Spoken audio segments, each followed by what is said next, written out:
Okay, let's continue with our third video on the Passion narrative.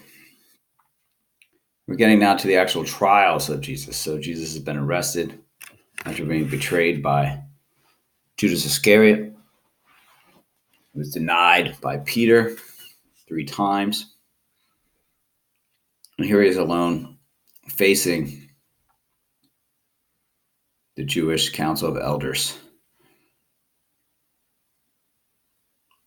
So they're part of the Jewish leadership who is seen as the antagonist, presented as the antagonist in Luke's gospel.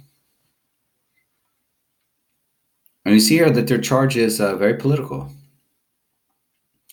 Are you the Messiah? Right? It's not really a thing about Jewish faith. They just want something to charge him with against the Romans. See, they are not allowed to kill him themselves. Roman law doesn't allow the Jewish Council of Elders to carry out an execution.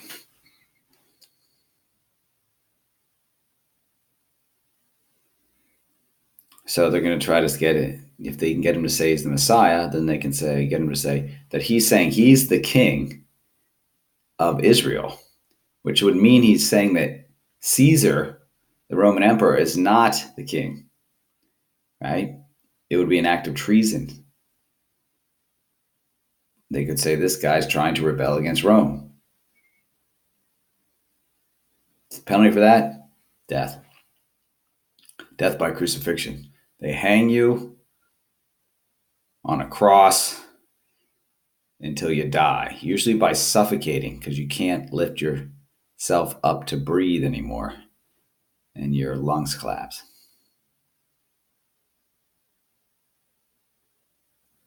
They never talk about blasphemy. They're not trying to get him on a religious issue here. That is mentioned in some of the other Gospels. But in Luke, again, these are the bad guys. They're agents of evil in this case. They're juxtaposed to the other Jewish people in Jerusalem, even Gentiles in Jerusalem. The other people of Jerusalem, they're pretty pro-Jesus, you'll see, as we'll point out.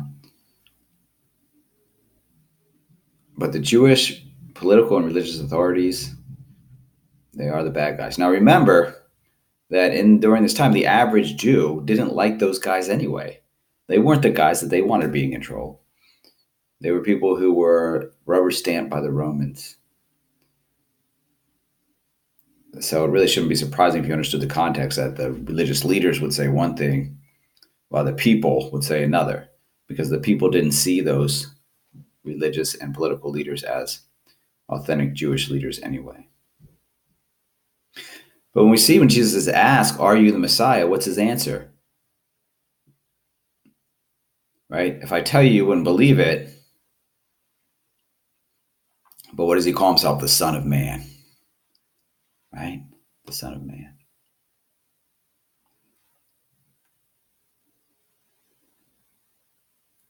So again, he's identifying there with the suffering servant, the one who will die for the people, not the Messiah that they think of, the one who's going to kill all the Romans and give them political independence.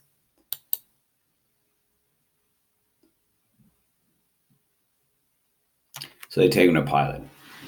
And again, they offer these 3 false charges: that he was misleading the people, that he said you shouldn't pay taxes to Caesar, and that he says he's a king. And Pilate says, are you the king of the Jews? And Jesus says, well, you say so. Right? Jesus never says he is. And Pilate says he's not guilty. Again, in Luke, Rome is okay. Rome is not the bad guy. Rome just kind of got cornered into this. It reflects the situation that was going on while Luke was written, in which the remaining Jewish religious authorities, the Pharisees, were kicking the Jews who believed that Jesus was the Messiah. The Christian Jews, we'll call them, right? They were kicking them out of the synagogues. Also, the Gentiles, the God-fearers, the people who didn't convert to Judaism but went to the Jewish synagogues to study, to learn about God, they were kicked out too. They said, you can't come to our Jewish synagogues.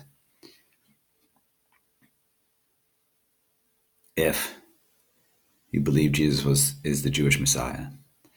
And so the Christian Jews, they started their own communities.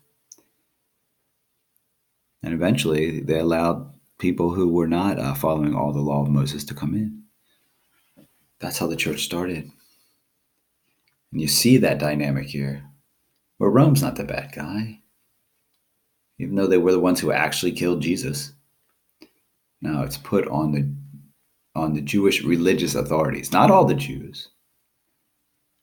The first Christians, they were Jews.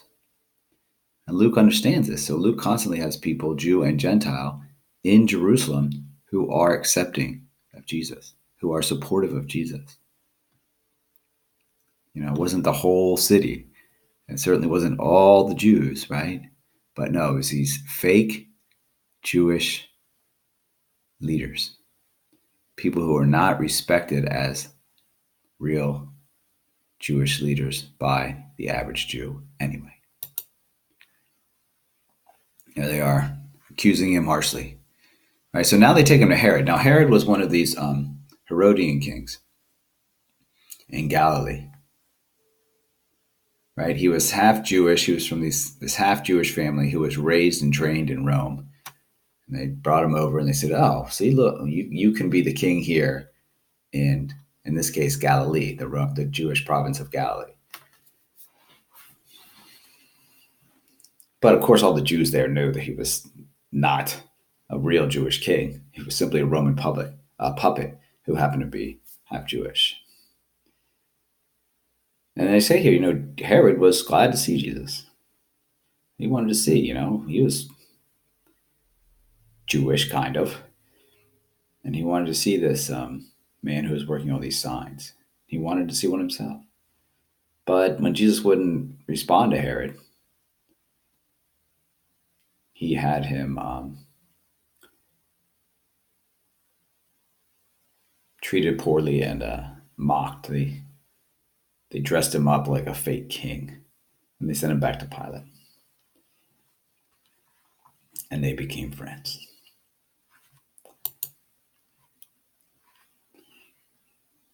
As we go on, through the chapter 23, we see Pilate tries to release Jesus again. He keeps saying, "I find him guilty of no capital crimes." And then we get the situation in which it makes it look like the Romans were kind of cornered into this.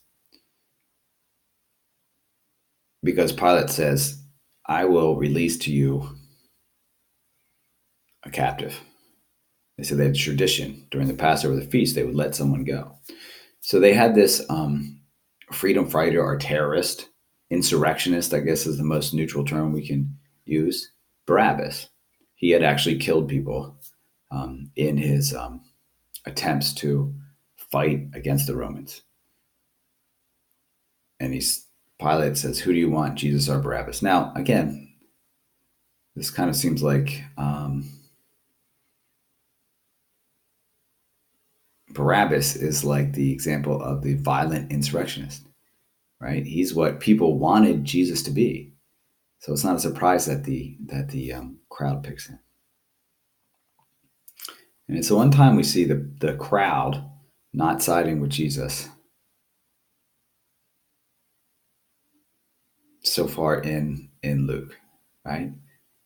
Luke always had the religious authorities being the bad guys, but then the crowd or the individual people, they are supporting Jesus.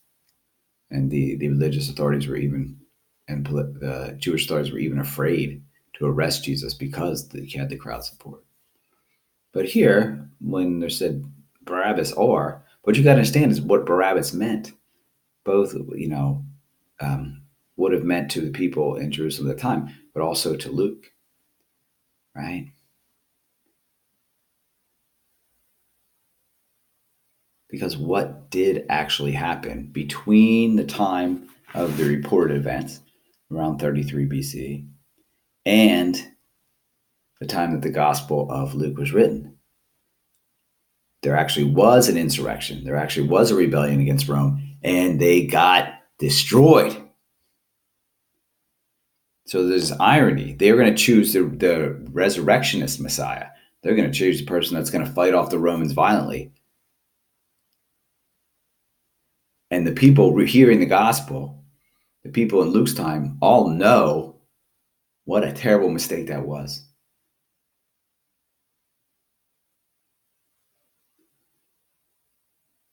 Because even if you didn't believe Jesus was the Messiah, you saw how horrible that went when they tried to use violence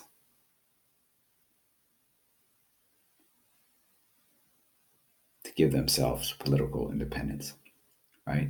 Now, like I said, this is what people wanted from Jesus. This is kind of messianic king they wanted, a warrior, like they had with the Maccabees brothers, like they had with King David. They wanted to fight, to slay the Romans, to run them out.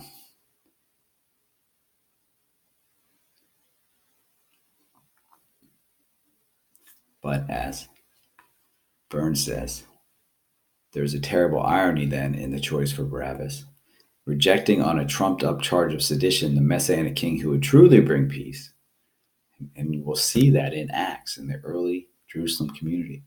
There really is this kingdom of heaven on earth, the early Jerusalem church. But instead of the peaceful king, who do they want? The violent, the murderer, the one who's going to fight against the Romans, the us versus them mentality, right? That is not the generosity of God. Our people are going to run out the other people. We're going to kill the bad guys. That's not the generosity of God. So it's a symbolic choice here, right? We'll see Jesus loves the Romans too. We saw him heal. We saw him heal the servant of the centurion. And we're going to see the Romans start responding to Jesus too in this gospel, starting to share in the generosity of God. So as Jesus is then convicted of treason, and we'll see that by the sign they put on the cross, that he's King of the Jews.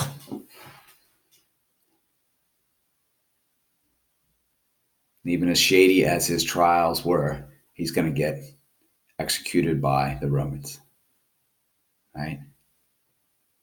So we're going to see this execution play out. And on the way, what are we going to see? People of Jerusalem, like Simon the Cyrene, likely a Hellenistic Jew, a Jew who spoke Greek and lived in a Roman city, and also these women who are beating their breasts and wailing for him. So again, Luke does not present the entire city of Jerusalem as evil. Luke does not say, oh, all the Jews killed Jesus, right? No, the bad guys, the agents of evil, are the Jewish religious authorities of the time.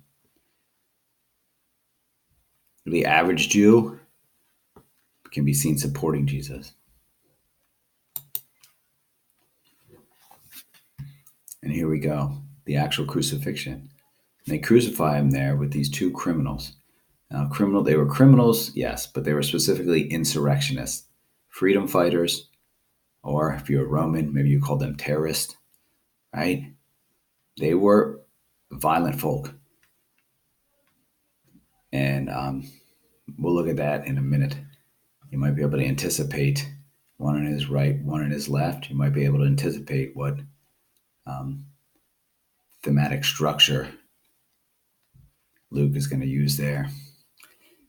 And what does Jesus say? Remember, in Luke, Jesus is in control and free to be the Messiah, to be God, to share God's generosity with the people. And what does he say? While he is being nailed to this cross, right, after he's probably been tortured in ways that I'm not going to mention here on video, just terrible things, and struggling to hold himself up just to catch his breath, with nails through his hands and feet. What does he say? Forgive them, Father, they don't know what they did. Right? right? The people stood by and watched. The rulers, meanwhile, so again, the people are juxtaposed to the rulers. They sneer at him. They say, if he saved others, let him save himself. Let him save himself. And they made fun of him and gave him wine. They said, here, king, drink some wine. Now, in this passage where it says they divided his garments by casting lots, there we see a reference to an Old Testament psalm. So you can see Luke is starting to point to the way that Jesus' crucifixion is the fulfillment of the Old Testament prophecies, even if people didn't get that at first. So then we're set here with these criminals, right? And as you can guess, what do we got here? The ultimate Lucan triangle, right? This icon even shows you the triangle shape, right? You got the left and the right, right? And one of them is not open to the hospitality of God. And he says, if you're the Messiah, save yourself and us. What are you doing up there, buddy? Right? The other, though, is accepting of the hospitality of God and rebukes that one, right? And says, what are you doing? Don't you have any fear of God? Like, we are actually guilty for what we did, but he is not. He's innocent. And he says, remember me when you come into your kingdom. So we see him open to the generosity of God. He doesn't ask for a place. He doesn't ask for, let me sit at your right. Let me sit here at a special rank or something like that. He just wants to be part of the community of loving persons. Remember me when you come to your kingdom. And he says to him, I say to you, today you will be with me in paradise. Now, this is a bridging of the kingdom of heaven as present now and the kingdom of heaven in its eschatological fulfillment, right? Because he has today, you will be with me. All right. So it is in the future, but he's also pointing at something beyond, right? And so the danger we can get into with the kingdom of heaven is if we look at it as just something that happens after we die, or also something that is just present in its earthly form, earthly manifestation. No, it's both here now when we love and help each other, and it will be fully present in the eschatological fulfillment on earth as it is in heaven. And it's also something we experience in eternity.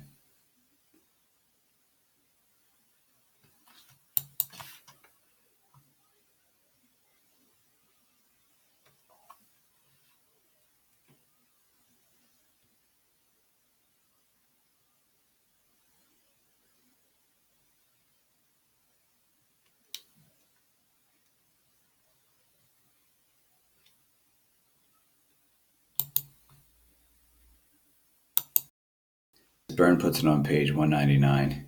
The essence of salvation is not to be saved from physical death, right? But to be with Jesus, right? Both now and forever. So the kingdom of heaven is both present in the world, but also transcends the world. It's up to us to manifest it and to choose to participate in it here in this world, to make God's will be done on earth as in heaven, but also in the world to come, right? The world in which we transcend time and space. The spiritual fulfillment, so to speak.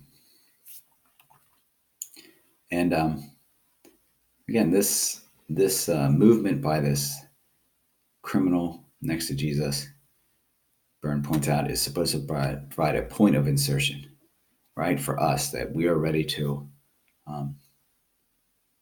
enter into God's kingdom now, but also that we have hope that the death of this life is not the end.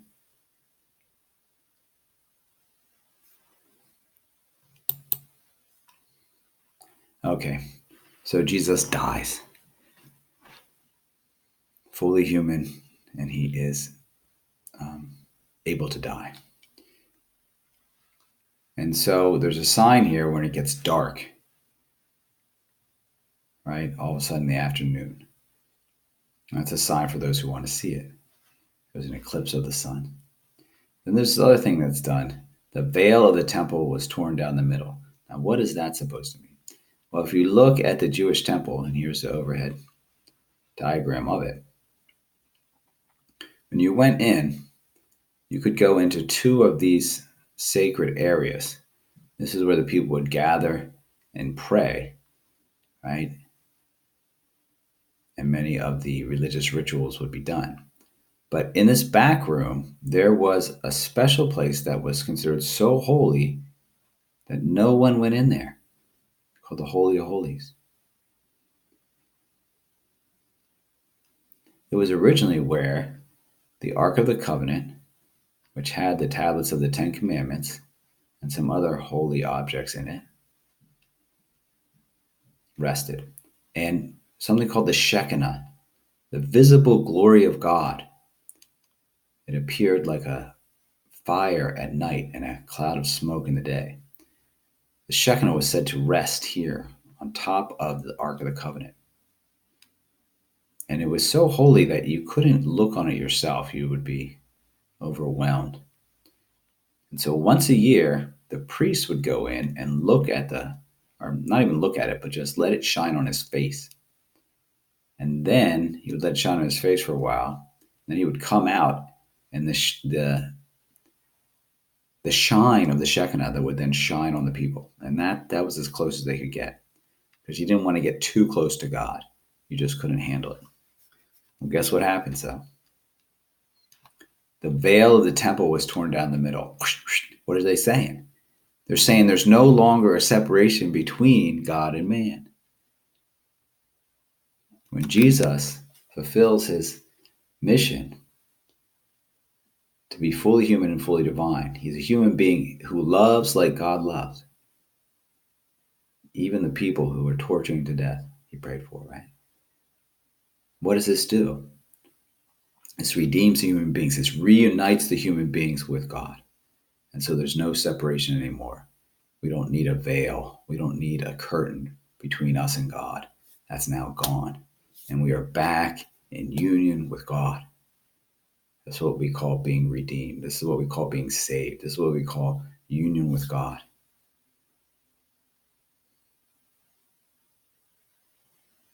So his death, you see, had a purpose, they're saying. In his death, right, the innocent man dies for us, because in his death, it reunites us with God. Again, it's not just his death, it's actually his incarnation. But everything he did was this act of ridiculous, loving generosity, including laying down his own life for the good of us. And that's what Luke's talking about there. He's talking about how his death brought us back into union with God. And he cries out, right? Father, into your hands I commend my spirit. When he breathed his last, and the centurion, right? Here's a Roman soldier witnessing it and saying this man was innocent beyond belief, right? And then we have all the people who gathered saw it. They returned home beating their breast. And then we have the acquaintances standing around and the holy women. So again, look at all these people in Jerusalem who are recognizing Jesus as the Messiah, including the Jews, right?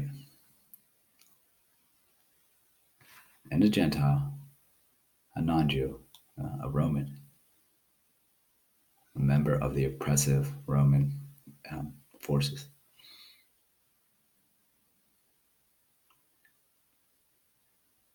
But again, it's not the Jews that are the bad guys. It's the Jewish religious authorities. It's not the Romans who are held responsible. It's the Jewish religious authorities.